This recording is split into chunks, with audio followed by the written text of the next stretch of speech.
Hi guys, ಮತ್ತೊಮ್ಮೆ S vlogs ಚಾನಲ್ಸ್ಗೆ ಸುಸ್ವಾಗತ. ಇವತ್ತು ಮತ್ತೊಂದು ಫುಡ್ ವ್ಲಾಗ್ ಇದೆ ಬರ್ತಾಯಿದ್ದೀನಿ. ಏನು ಅಂತೀರಾ, ಇದು egg idli fry. Last week veg idli fry ಮಾಡೋದು ಹೇಗೆ ಅಂತ ಹೇಳ್ಕೊಟ್ಟಿದ್ದೆ. ಈ ವೀಕು ಎಗ್ ಇಡ್ಲಿ ಫ್ರೈ ಮಾಡ್ತಾಯಿದ್ದೀನಿ. ಅದು ಹೇಗೆ ಮಾಡೋದು ಅಂತ ಹೇಳ್ಕೊಡ್ತೀನಿ ಬನ್ನಿ. ಅದಕ್ಕೆ ಬೇಕಾಗಿರೋ ಐಟಮ್ಗಳೆಲ್ಲ ಇಲ್ಲಿದೆ. ಮೊದಲು ಇಡ್ಲಿನ ಚಿಕ್ಕದಾಗಿ ಕಟ್ ಮಾಡ್ಕೊಂಡಿದ್ದೀನಿ. ಆಮೇಲೆ ಹಸಿಮೆಣಸಿನ್ಕಾಯಿ, ಈರುಳ್ಳಿ, ಕರಿಬೇವು, ರುಚಿಗೆ ಉಪ್ಪು, ಖಾರದ ಪುಡಿ, ಸ್ವಲ್ಪ ಎಣ್ಣೆ. ಆಮೇಲೆ ಮೇನ್ ಇಂಗ್ರೀಡಿಯೆಂಟ್ ಇದಕ್ಕೆ 2 ಮೊಟ್ಟೆ. ಇವಾಗ ಹೇಗೆ ಮಾಡೋದು ಅಂತ ಹೇಳ್ಕೊಡ್ತೀನಿ ಬನ್ನಿ. ಮೊದಲು ಸ್ಟವ್ ಅಂಟಿಸ್ಕೊಳ್ಳಿ. ಅದ್ರ ಮೇಲೆ ಒಂದು ಬಾಣಲಿ ಇಟ್ಕೊಳ್ಳಿ. ಬಾಣಲಿ ಕಾದಿದೆ, ಎಣ್ಣೆ ಹಾಕ್ಕೊಳ್ಳಿ. ಒಂದು 4ರಿಂದ 5 ಚಮಚ ಹಾಕ್ಕೊಳ್ಳಿ. ಎಣ್ಣೆ ಕಾದ್ಮೇಲೆ ಅದಕ್ಕೆ ಸಾಸಿವೆ ಹಾಕ್ಕೊಳ್ಳಿ. ಸಾಸಿವೆ ಚೆನ್ನಾಗಿ ಸಿಡಿಲಿ. ಇವಾಗ ಕರಿಬೇವು ಸಿಡಿದಿದೆ. ಇವಾಗ ಸ್ವಲ್ಪ ಹಸಿಮೆಣಸಿನ್ಕಾಯಿ ಹಾಕ್ಕೊಳ್ಳಿ.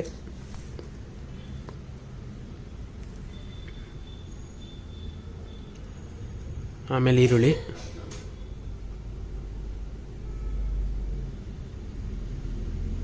ಚೆನ್ನಾಗಿ ಫ್ರೈ ಮಾಡಿ.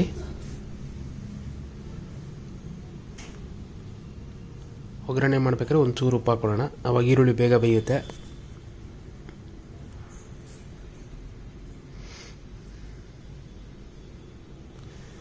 ಎಲ್ಲ ಚೆನ್ನಾಗಿ ಮಿಕ್ಸ್ ಆಗಲಿ, ಚೆನ್ನಾಗಿ ಫ್ರೈ ಮಾಡಿ. ಈಗ 1/4 ಸ್ಪೂನು ಖಾರದ ಪುಡಿ. ಖಾರ ಎಷ್ಟು ಬೇಕೋ ಅಷ್ಟು, ಏನಕ್ಕೆ ಹಸಿಮೆಣಸಿನ್ಕಾಯಿ ಹಾಕೊಂಡಿರ್ತೀವಲ್ಲ, ಸೊ ಖಾರದ ಪುಡಿ ಸ್ವಲ್ಪ ಜಾಸ್ತಿ ಬೇಡ. ಈಗ ಖಾರದ ಪುಡಿ ಹಸಿ ವಾಸನೆ ಎಲ್ಲ ಹೋಗಲಿ, ಅಲ್ಲಿ ತನಕ ಚೆನ್ನಾಗಿ ಫ್ರೈ ಮಾಡಬೇಕು.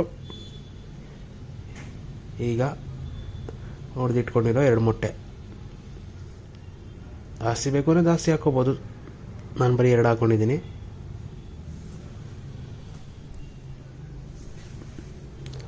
ಆ ಮೊಟ್ಟೆ ಎಲ್ಲ ಚೆನ್ನಾಗಿ ಫ್ರೈ ಆಗಬೇಕು. ಅಲ್ಲಿವರೆಗೂ ಅದನ್ನು ಫ್ರೈ ಮಾಡ್ತಾನೆ ಇರಬೇಕು.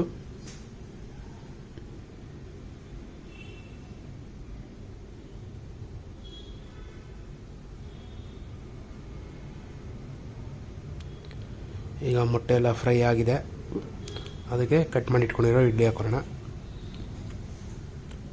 ಇದಕ್ಕೆ ಬೇಕಾದ್ರೆ ಅರಿಶಿನೂ ಹಾಕೋಬೋದು, ಬಟ್ ನಾನೇನು ಹಾಕ್ಕೊಂಡಿಲ್ಲ.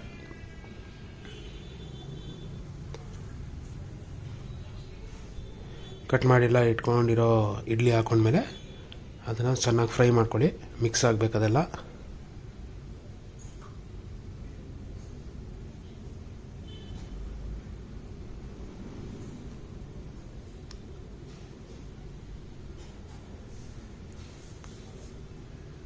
ಎಲ್ಲ ಫ್ರೈ ಆಗ್ತಿದೆ. ಆ ಇಡ್ಲಿ ಎಲ್ಲ ನೋಡಿ ಕಲರ್ ಎಲ್ಲ ಮಿಕ್ಸ್ ಚೆನ್ನಾಗಾಗಿದೆ. ಆವಾಗಲೇ ಒಗ್ಗರಣೆಗೆ ಸ್ವಲ್ಪ ಹಾಕ್ಕೊಂಡಿದ್ದೆ. ಇವಾಗ ರುಚಿಗೆ ಎಷ್ಟು ಬೇಕೋ ಅಷ್ಟು ಉಪ್ಪು ಹಾಕ್ಕೊಳ್ಳಿ.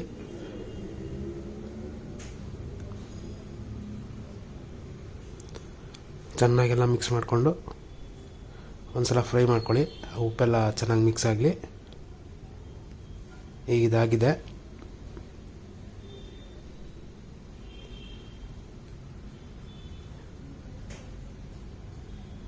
ಈಗ ಸ್ಟವ್ ಆಫ್ ಮಾಡ್ಕೊಳ್ಳೋಣ. ರುಚಿಯಾದ easy and quick egg fried idli ready to serve. ಮಾಡ್ಕೊಳ್ಳಿ, ತಿನ್ಕೊಳ್ಳಿ. ಹೇಗಿದೆ ಅಂತ ಕಮೆಂಟ್ ಮಾಡಿ. ಹೀಗೆ ಸಪೋರ್ಟ್ ಮಾಡ್ತೀರಿ. Thank you.